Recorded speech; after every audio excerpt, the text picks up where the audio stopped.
Hey tankers, welcome to another episode of Beginner's Guide. Today we're going to talk about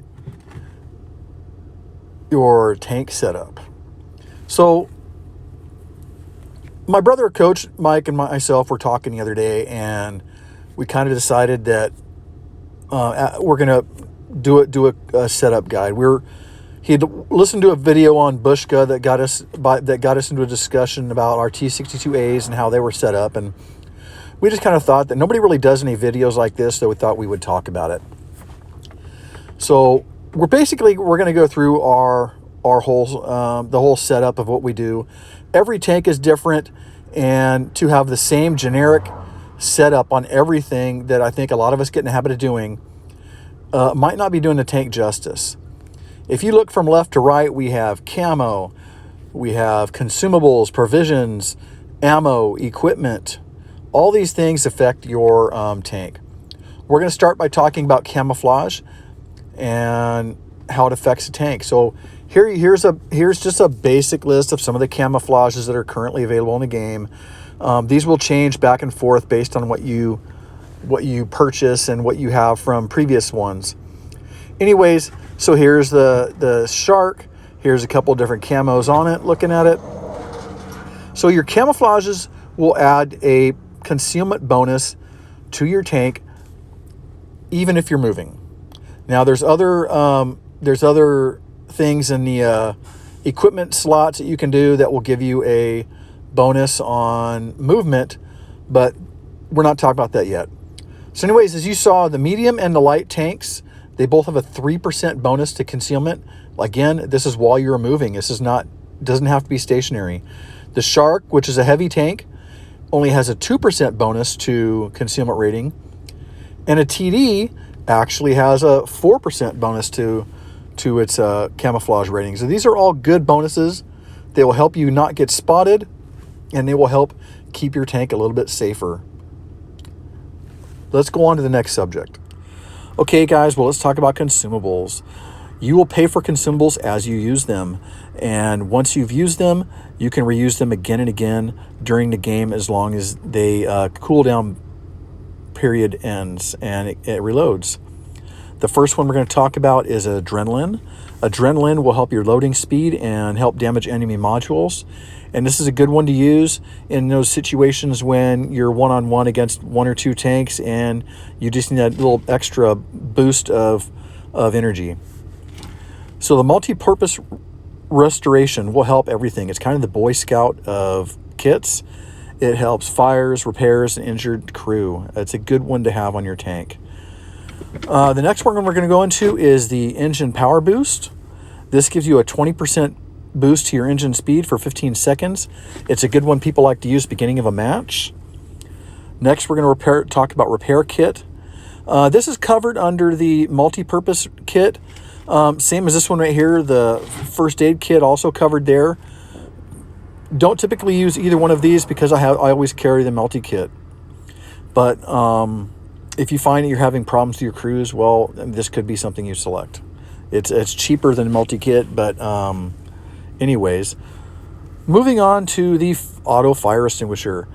Guys, if you don't have this one on your tank and you are not a Black Templar, I love you, because one of my favorite things to do in the game is set somebody on fire. So if you're not a Black Templar, I'm going to highly recommend you don't add this module to your consumables list. If you are a Black Templar and you're not using it, sorry guys, you're an idiot. Okay guys, well, let's continue on with provisions. Really quickly, we're going to go through improved rations, and that comes in the forms of teas or cokes or whatever the country's thing is. Now the British also have something called a spall liner, which is for the FV405. It helps reduce HE damage. Things like improved rations will improve different stats like reload and things like that, performance wise. The protective kit will help the crew healing and protection, stuff like that. Improved fuel will do things to help with the engine performance, get up to speed quicker, things like that, go up hills better.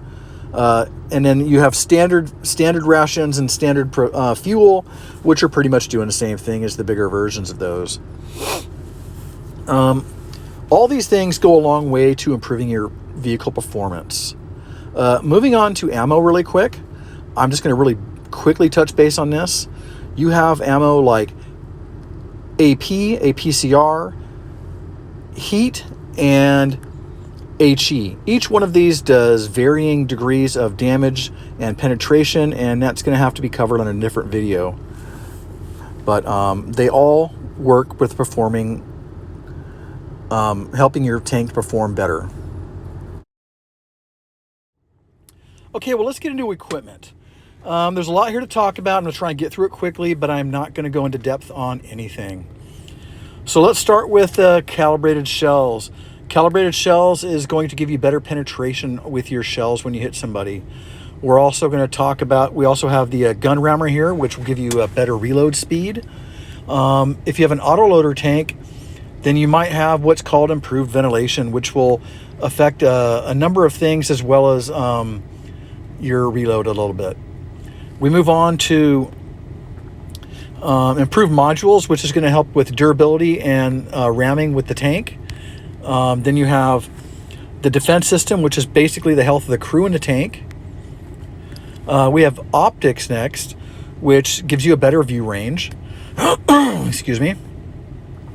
We have Camo net, which will give you a better camo rating. Now, this is only usable when you're not moving. The caveat to that is if you're not moving but your turret moves, it will not affect the Camo net. Moving on, we go to enhanced gun laying drive, which will help with aiming while you're on the move. You have the supercharged, which improves shell velocity, and that's helpful with like APCR rounds at longer range, which lose penetration value. We're going to go to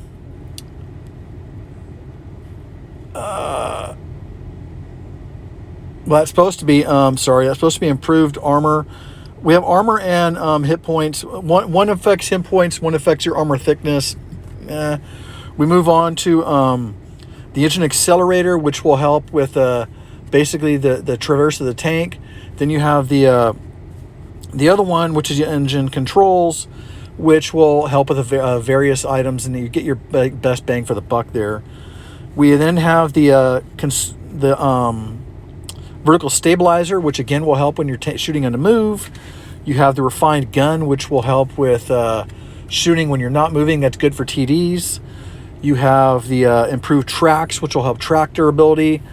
You have the toolbox, which helps with everything being repaired. You have the consumable delivery system, which helps your consumables reload quicker. And last, we're going to talk about the high-end consumables, which is the longer term things like the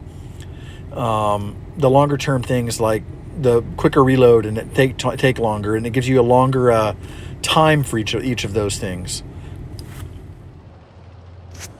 Okay, well, to finish, now how does all this work together? Well, when you're setting up your tank, a big habit that I think a lot of us have is we set things up all the same.